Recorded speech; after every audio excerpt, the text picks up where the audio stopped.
My name is Odessa Marsh. I'm 29 years old, and I spent 6 years raising my younger brother after our parents decided one child was easier to love than two. I found out I'd been erased from our family entirely on the same day I found out why.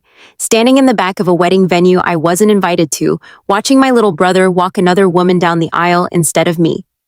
Welcome back to Betrayed Life, where quiet people finally stop staying silent.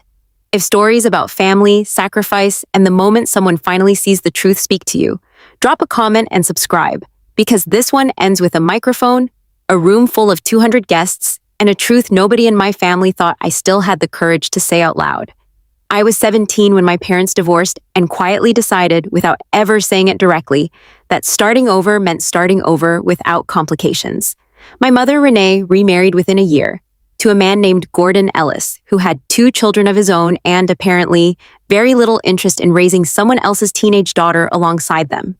My father, Wallace, moved 3 states away for a job that somehow never left room for custody arrangements or even consistent phone calls. Between the two of them, I became something they'd both agreed, without ever holding an actual conversation about it, was easier to leave in place than to relocate.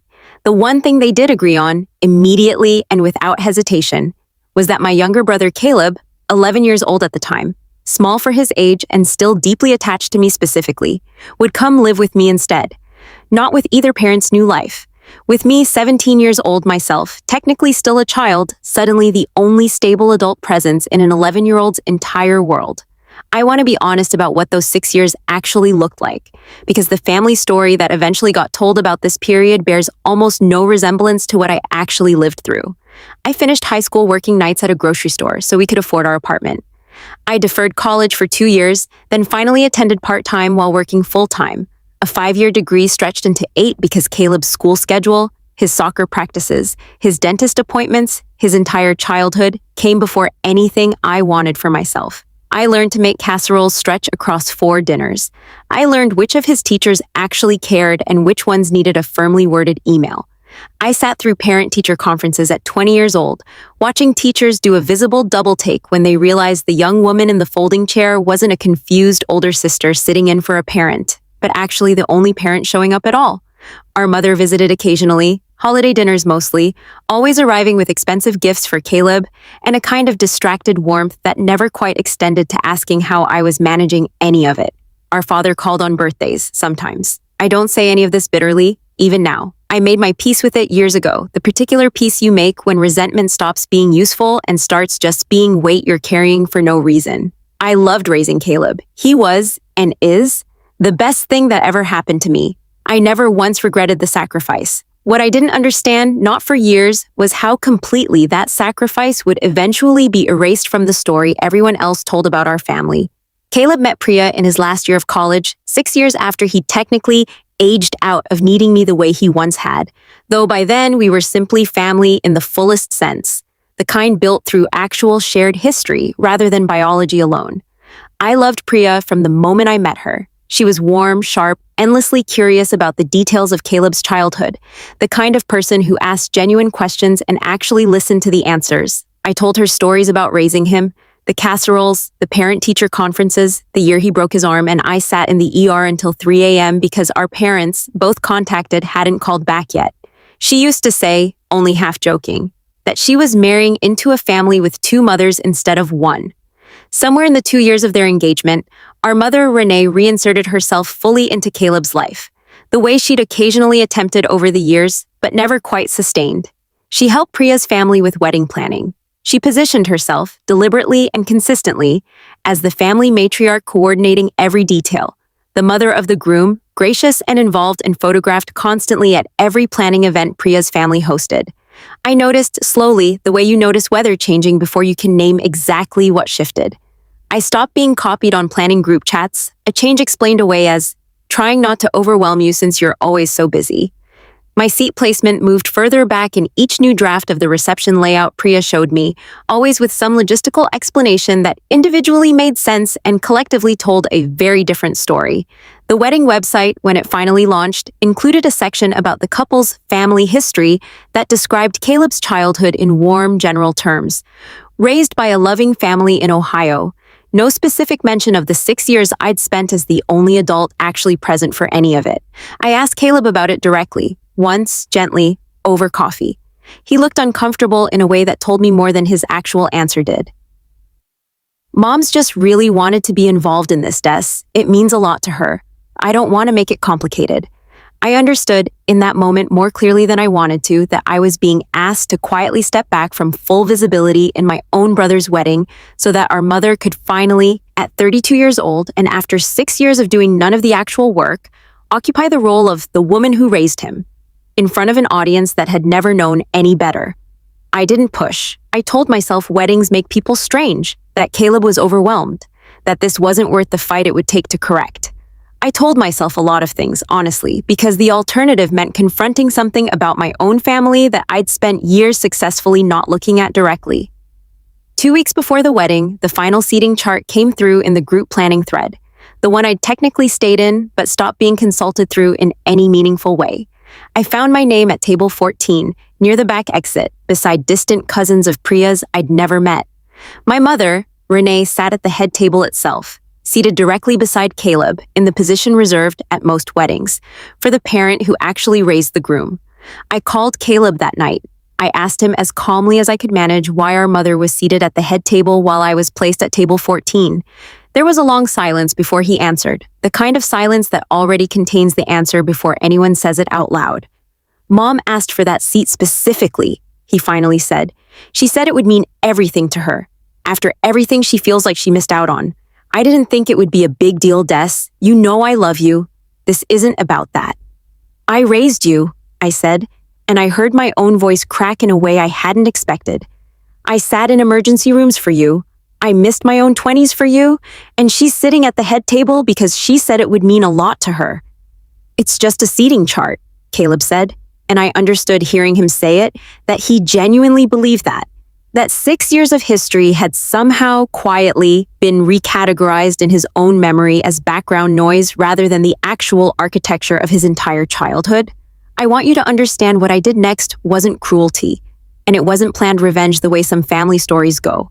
I simply decided, driving home that night, that I would not spend the happiest day of my brother's life sitting quietly at table 14, pretending I hadn't noticed my own erasure. I decided I would attend, because I loved him, and I wasn't going to punish him for our mother's manipulation by staying away entirely. But I decided something else too, quietly that night. If the moment came, if there was space in that day for the truth to be told honestly, I wasn't going to swallow it again the way I always had. The wedding day itself was, by every visible measure, beautiful. 200 guests, a venue with floor-to-ceiling windows overlooking a lake. Priya radiant in a way that made my chest ache with genuine happiness for both of them, despite everything else churning underneath it. I sat at table 14, exactly as assigned, and clapped through the ceremony, and meant every bit of the joy I felt watching my brother marry someone who clearly loved him completely. The reception moved through dinner, through the traditional toasts, best man, maid of honor, Priya's father delivering something warm and slightly too long. Then the DJ announced a toast from the mother of the groom, and my own mother rose from the head table, microphone in hand, radiant in a way that made something in my chest go cold rather than warm. Her toast was, technically, beautiful. She spoke about watching Caleb grow into the man standing at the altar, about the sacrifices a mother makes, about how proud she was of the family she'd built. 200 guests listened, moved, several visibly tearing up, none of them aware that the sacrifices being described in vague, warm terms had actually been made by a 29-year-old woman sitting quietly at table 14 near the back exit. Then my mother said the sentence that finally, completely, ended whatever restraint I'd been holding onto all day. Raising Caleb wasn't always easy as a single mother, but every hard year was worth it, watching the man he's become today. I don't know exactly what made me stand up. I've thought about that moment many times since, trying to identify the precise line that finally broke something loose after 12 years of careful, quiet endurance. I think it was simply the specific dishonesty of that sentence, spoken in front of 200 people who had no way of knowing it wasn't true, delivered by a woman who had, by her own admission years earlier, found raising 2 children simpler as raising one. I stood up at table 14. I didn't grab a microphone dramatically or storm the stage the way these moments sometimes get exaggerated in the retelling. I simply stood, and my voice, when it came out, was steadier than I expected it to be. "I'm sorry to interrupt," I said, loud enough to carry across the quiet room. "But I think there's something worth correcting, for Caleb's sake, before this day moves forward with that story unspoken." The room's attention shifted toward me slowly, uncertainly, the specific confused silence of 200 people trying to determine whether what's happening is part of the planned program or something else entirely. "My name is Odessa," I said. "I'm Caleb's sister. I raised him from the time I was 17 years old until he left for college, because our parents' divorce left him needing a home neither of them had room for. I worked nights through high school to keep us housed. I deferred my own education twice. I sat through every school event, every emergency room visit, every hard year of his adolescence, alone, because that's what the situation required. And I loved him enough to do it without ever once needing credit for it." I looked at my mother, standing frozen at the head table, microphone still loosely in her hand. I'm not saying this to embarrass anyone on Caleb's wedding day. I'm saying it because I sat at table 14 today, and I listened to a beautiful story about single motherhood that simply isn't true. And I decided I'd rather tell an uncomfortable truth once than keep quietly disappearing from my own family's history so that story could remain comfortable. The silence that followed was the loudest thing I've ever experienced. Priya, I noticed, was crying, though not the way she'd been crying earlier during the vows. Caleb had gone completely still beside her, his face working through something I couldn't fully read from across the room. My mother recovered first, the way she always eventually recovers, smiling tightly and saying something about how emotional weddings make everyone, moving to hand the microphone back to the DJ as though the moment could simply be smoothed over through sheer social momentum, the way it always had been before. It was Caleb who stopped her. He stood up from the head table, took the microphone gently from our mother's hand, and turned to face the room, his voice unsteady but clear. "My sister's telling the truth," he said. "I let a comfortable story get told today because it was easier than the real one. And that's on me, not just on my mom. Odessa raised me. She gave up things I didn't fully understand until I was much older. And I let today happen the way it happened because I didn't want the seating chart to feel like a fight worth having." He looked at me across the room. "I'm sorry, Des. You should have been up here the whole time." He walked down from the head table, through 200 silent, stunned guests, and pulled a chair from an empty spot near the front, carrying it back to where I stood at table 14, setting it down beside me instead. "Sit with me for the rest of this," he said, "where you should have been from the beginning." My mother left the reception not long after, quietly, through a side door, without making the scene I half expected. I don't know exactly what was said between her and Caleb in the weeks that followed, only that his relationship with her cooled significantly, not through some dramatic final rupture, but through the specific sustained distance of a son who'd finally seen something clearly and couldn't fully unsee it again. I moved my chair up to the front for the rest of that reception, and I danced with my brother during a father-daughter style dance nobody had planned, but that the DJ, watching the whole moment unfold, simply queued up anyway.